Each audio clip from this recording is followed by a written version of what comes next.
Hi there, this is Andrew from the Enphase Training Department. In this video, we're going to talk about how to install a communications cable into an IQ meter collar. It's real easy to do. I'm just going to do it and describe what I'm doing as I'm doing it. You'll see it is a breeze. First things first, the tools you're going to need are a wire stripper that goes down to number 18, an obscenely small screwdriver for the 4-pin header that lives inside of the meter collar. This is a Knipex ergo strip.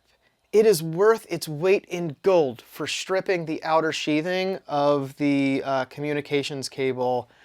You're going to be tempted to use a razor blade. To that I say, do so at your own peril. If you do use it, you really want to make sure that the conductors that live inside the outer sheathing have not been nicked, because it's real easy to mess that up. And you're also going to need a T20 torque screwdriver, and that is to get the junction box off of the IQ meter collar. So I've already loosened up the junction box a little bit. So you guys are going to spend a little more time unscrewing it than I am, but there are 4 screws you got to get out. They're captive screws. They don't fall out. They're not going to fall in a bush. They're not going to fall in the grass. Don't worry about losing them. All right, so the communications cable is rated to run in open air. If you've used a conduit like I have, you're going to pull it through the conduit at this point. And just like wiring anything, long is better than wrong. So pull plenty out, and you can cut it down or pull it back like I'm going to. So Enphase asks that you strip the outer sheathing 1.5 inches. So we're going to do that. We're going to get 1.5 inches-ish. There we go. I hope you can see that all right. Close the stripper, give it a little spin, give it a little tug, and it's stripped perfectly. Look at that. No nicks in the wire. Oh my God, we love it. So I'm going to close this, put it back in my pocket. And now you'll see that there's 4 conductors in here, orange, black, blue, and red, and also a drain. So this drain wire, I'm going to just cut off. I have a 4-pin header living right here, and we don't need the drain wire in the meter collar. So I'm actually going to clip that. Tuck it nicely, make sure everything's nice and clean.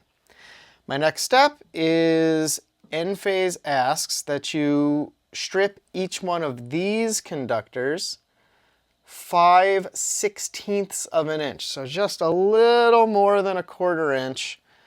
So that's what I'm going to do next. And I'm going to use my number 18 strippers. And I like to do them all at once. Some people like to strip them one by one and land them individually like that inside the header. That's not the kind of guy I am. I like to do them all at once.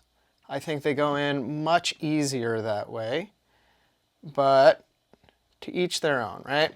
So I've stripped all 4 of these, and my next step is I'm going to pull out this header, and I just pinch the sides, give that a pinch, give it a tug, it comes right out. Now, if from the factory these screws are a little tight, I just like to go and unscrew these 4 terminals so that they are nice and loose. Reason being is when I go to seat these wires, if these are tightened, oh my God, what a pain that is.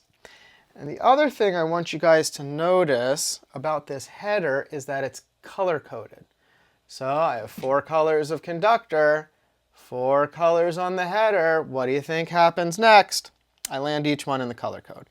So I like to orient my conductors so that they are in the right order to go right in. So that's blue in number 1, orange in number 2, black in number 3, red in number 4.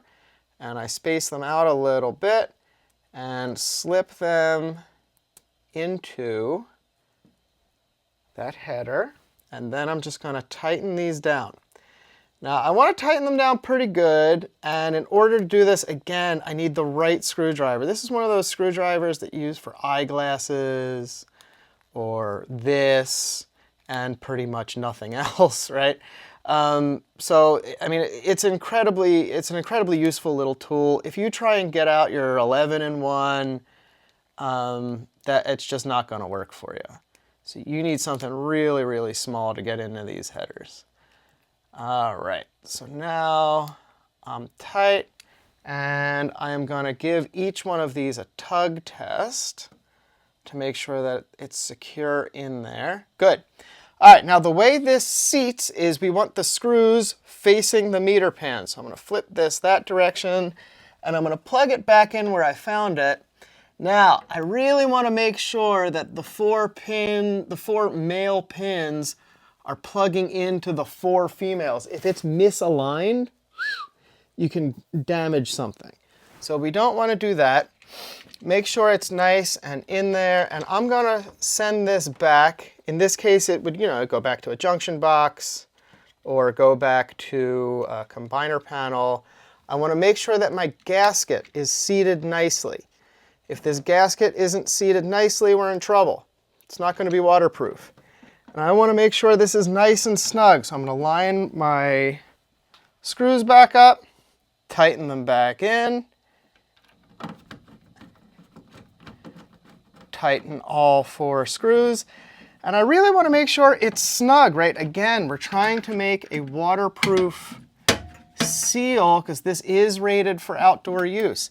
I don't want to over torque them because that could damage that little plastic body. It could damage the screws. None of that is a good scene.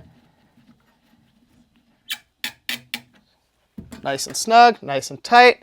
Gaskets landed. Happy camper. All right, I hope this was informative. Thank you very much, and good luck installing that comms cable.